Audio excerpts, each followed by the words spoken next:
kita berlanjut ke bab berikutnya. Silakan untuk anak-anak dibuka untuk materi berikutnya yaitu terkait renaissance. Terima kasih. Kira udah kerekam. Itu rekaman enggak ya? Rekam. Oh iya. Sudah dikalah. Enggak apa-apa. Renaissance. Renaissance. Apa itu? Sudah dibuka semua?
Dasar yang kita pelajari pada siang hari ini yaitu terkait dengan 3.3 yaitu menganalisis pemikiran-pemikiran yang melandasi peristiwa-peristiwa penting di Eropa antara lain Renaissance, Merkantilisme, terus ada reformasi gereja, ada Aufklärung, terus ada revolusi industri dan pengaruhnya bagi kehidupan bangsa Indonesia serta bangsa lain di dunia pada masa kini. Nah, pada hari ini yang kita pelajari terlebih dahulu yaitu terkait dengan Renaissance.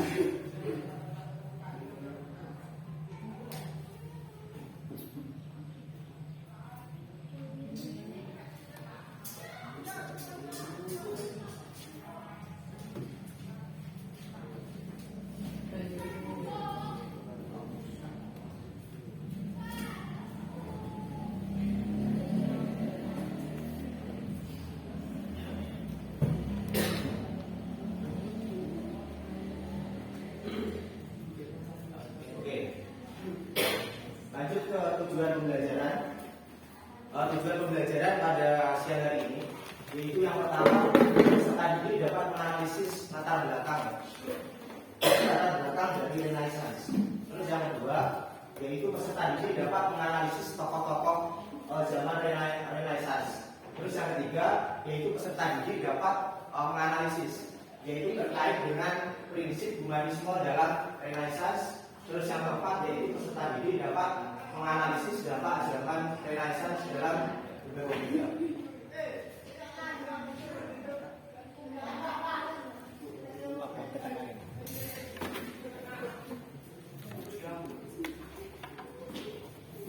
Apa nih?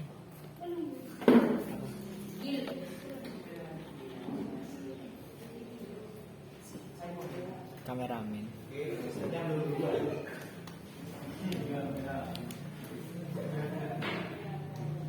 Oke, pengantar ya.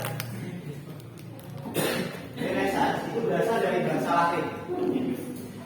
bahasa Latin, yaitu renascere, yang berarti kembali atau lahir kembali.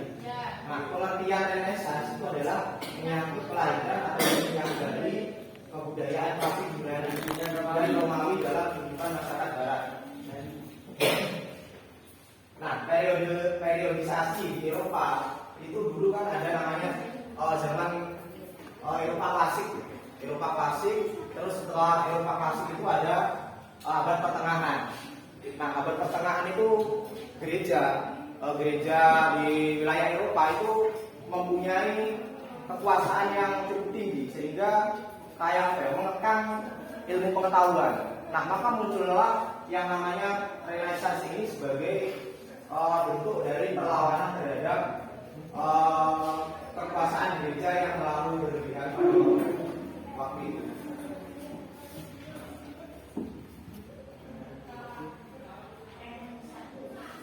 Nah, pemakaian kata Renaissance itu pertama kali dikemukakan oleh Charles Michel, seorang sejarawan Prancis yang lahir di abad ke-18. Jadi dia lahir di abad ke-18 dan mulai terkenal di dunia barat pada abad ke-19 karena karyanya yang berjudul History of France.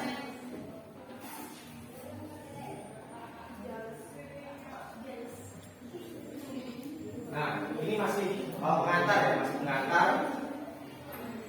Yang pertama yaitu pembahasan mengenai manusia Renaissance itu di dalam buku History of France tadi, yaitu terdapat kata Renaissance yang digunakan untuk menyebut zaman setelah abad pertengahan. Jadi seperti yang sudah saya katakan tadi bahwa di Eropa itu ada namanya zaman klasik, selanjutnya pertengahan, dan selanjutnya yaitu zaman Renaissance.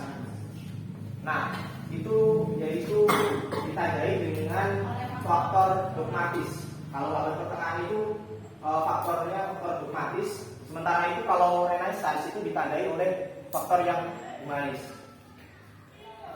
Nah, dogmatis itu lebih kayak kekuasaan gereja, terus terkait dengan agama gereja itu apa? Kristen apa? Kristen. Ya, apa Islam? Oke, Kristen. Jadi pada waktu itu kekuasaan gereja cukup kuat. Nah, sementara itu kalau Renaissance itu faktor humanis. Nah, humanis di sini maksudnya adalah yang mengakui bahwa sebuah paham yang mengakui bahwa semua manusia itu mempunyai kewajiban dan hal yang sama. Jadi dan mempunyai kebebasan. Nah, arti penting dari lahirnya Renaissance itu adalah di kebudayaan Barat itu adalah masa kekuasaan, terus ada kesadaran, keberanian, kepandaian yang luar biasa, serta kebebasan, dan seringkali semua itu tidak ada batasnya. Nah, selanjutnya pengaruh dari Renaissance itu di zaman Renaissance manusia hidup bebas dalam menentukan cara hidupnya dan tidak lagi terikat oleh doktrin dari gereja. Doktrin itu mempengaruhi melalui mempengaruhi gitu. Jadi fungsinya untuk mempengaruhi. Misalnya untuk kekuasaan dan lain-lain. Nah, pengaruh Renaissance itu semakin lama semakin meresap di berbagai bidang hidup. Nah, golongan cendekiawan itu mulai melepas diri dari kuasa firman Tuhan. Nah, ilmu pengetahuan dan kebudayaan itu umum mulai memisahkan diri dari ajaran dan dogma agama Kristen. Jadi pada masa ini lebih kepada arah ilmu pengetahuan.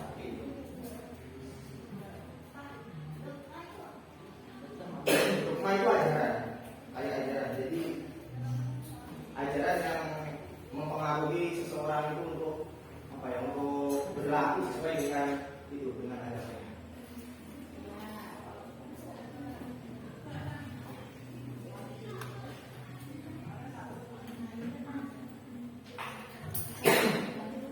Nah, untuk pembahasan yang akan kita bahas pada sore hari ini, itu yang pertama mengenai latar belakang, yang kedua tokoh-tokoh zaman Renaissance, yang ketiga prinsip humanisme di dalam zaman Renaissance. Terus yang keempat yaitu dampak zaman Renaissance dalam berbagai bidang.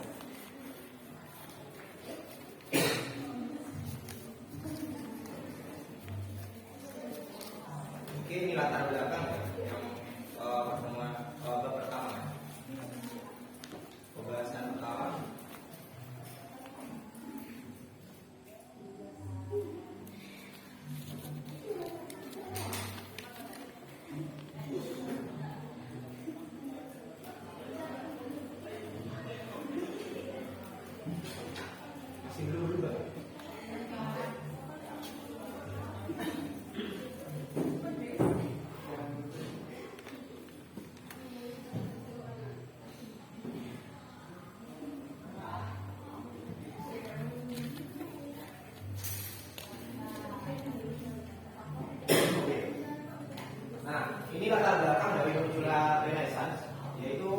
sebagai usaha pembaruan kebudayaan Romawi dan Yunani pada masa abad tengah atau kegelapan yang sempat dilupakan, yaitu tipe manusia otonom dan mandiri.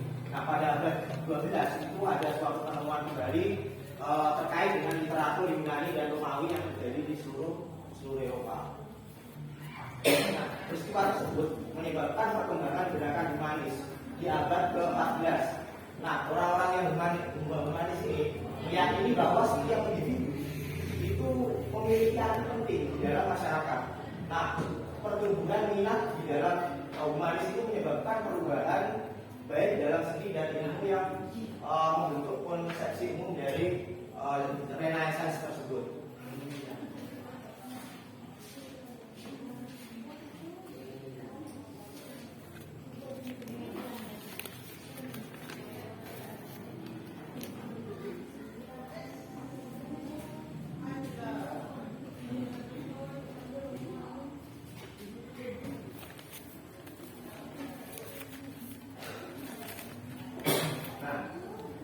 Selanjutnya yaitu pada abad 14 hingga abad 16 itu merupakan periode guncangan ekonomi atau perubahan yang paling luas yang terjadi di Italia. Nah, setelah kematian dari Medici II tahun 1250 itu kaisar kehilangan kekuasaan di Italia. Nah, dan di seluruh Eropa, nah, tidak ada satupun dari penerus dari ini yang seperti dia. Nah, kejatuhannya adalah saat Paus III itu memegang kekuasaan secara bersamaan yang memegang negara sekaligus gereja pada saat itu. Nah, selama Renaissance ini Italia berkembang menjadi despotis, yaitu bahwa penguasa negara pemerintah berdasarkan keinginannya sendiri. Nah, Eropa sendiri perlahan-lahan berkembang menjadi kelompok mandiri yang berpisah. Jadi mulai ada kayak kesadaran seperti itu, ada kesadaran.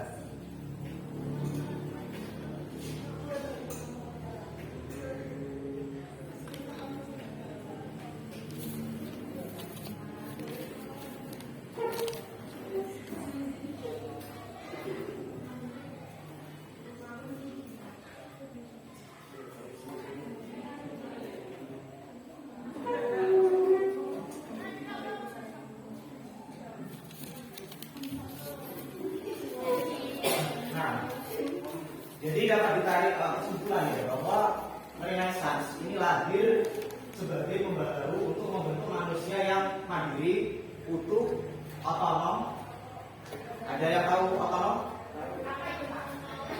Otonom itu kayak apa ya? Mempunyai kayak hidup sendiri. Jadi nggak ada pengaruh dari luar. Merdeka dan bertanggung jawab. Nah, pola pikir abad tengah yang dibelenggu oleh ajaran gereja itu diganti dengan pola pikir yang lebih rasional. Jadi lebih rasional sehingga manusia itu dapat berkembang. Nah, terus selanjutnya ada itu kondisi sosial, budaya, politik, dan ekonomi. Kalau di buku kalian ada ya. Itu selanjutnya yaitu terkait dengan latar belakang lahirnya Renaissance itu juga dapat diklasifikasikan berdasarkan sosial, budaya, politik, dan ekonomi. Untuk yang sosial budaya ada yang bisa membacakan? Iya, benar. Sosial budaya. Iya.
Nah, selanjutnya yaitu terkait dengan tokoh-tokoh dari Renaissance. Jadi terkait tokoh-tokoh yang ada pada zaman Renaissance tersebut.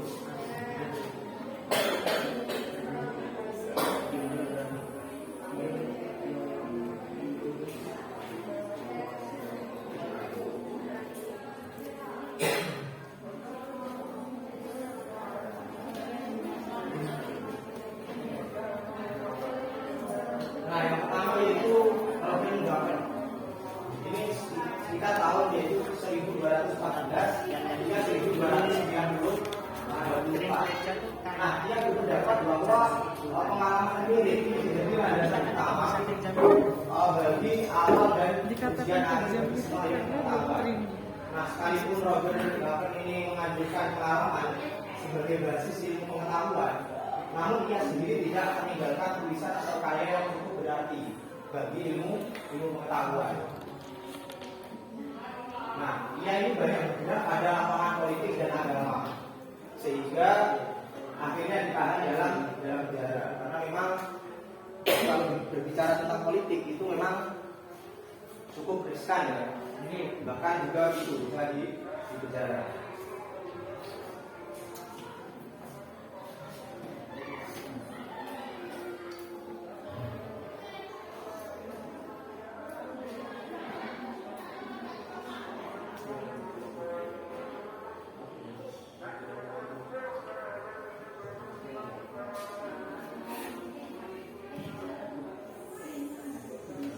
Oke, selanjutnya tokoh yang kedua yaitu Copernicus.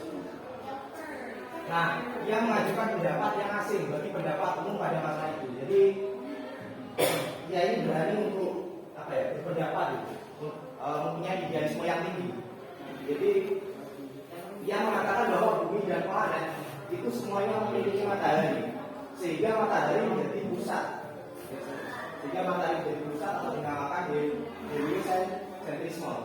Nah, pendapat ini berlawanan dengan pendapat umum yang berasal dari sebelumnya, yaitu Hipparchus dan Ptolemaios yang menganggap bahwa bumi sebagai pusat alam semesta.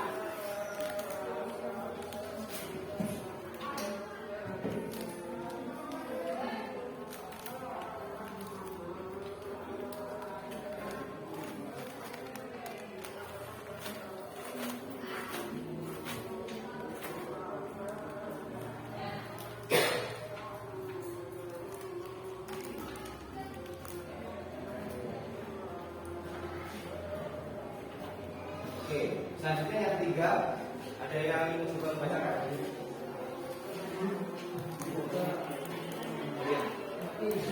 Yang paling depan.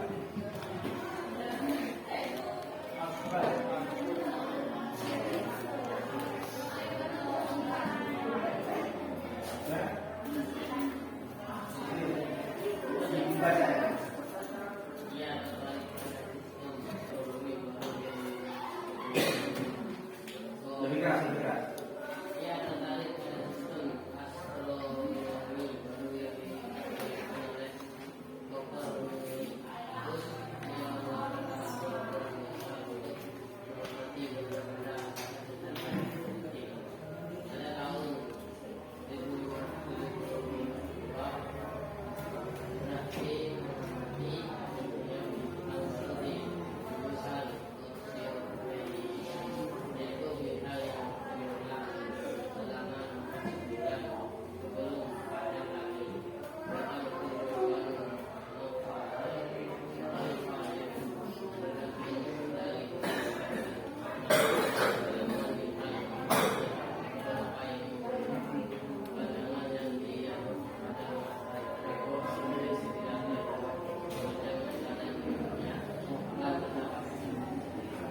Terkait dengan tokoh yang ketiga. Tokoh ilmuwan yang ketiga yaitu Tycho Brahe. Dia merupakan kayak ilmuwan astronomi. Jadi dia mempelajari terkait dengan bidang-bidang astronomi. Sudah tahu astronomi kan?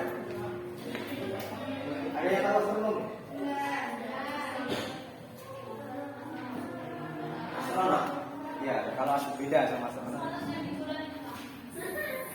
Iya, beda. Jadi kalau astronomi itu apa ya? Di bulan ya. Jadi bulan itu termasuk dalam astronomi. Kalau mempelajari tentang ya tentang angkasa kayak bulan, planet-planet dan lain-lain.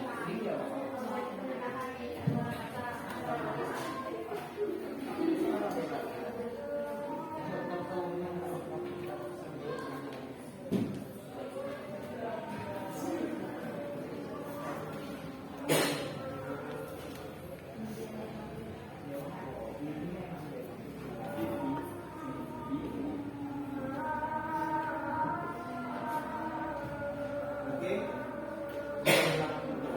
Selanjutnya yaitu pada tahun 1577 itu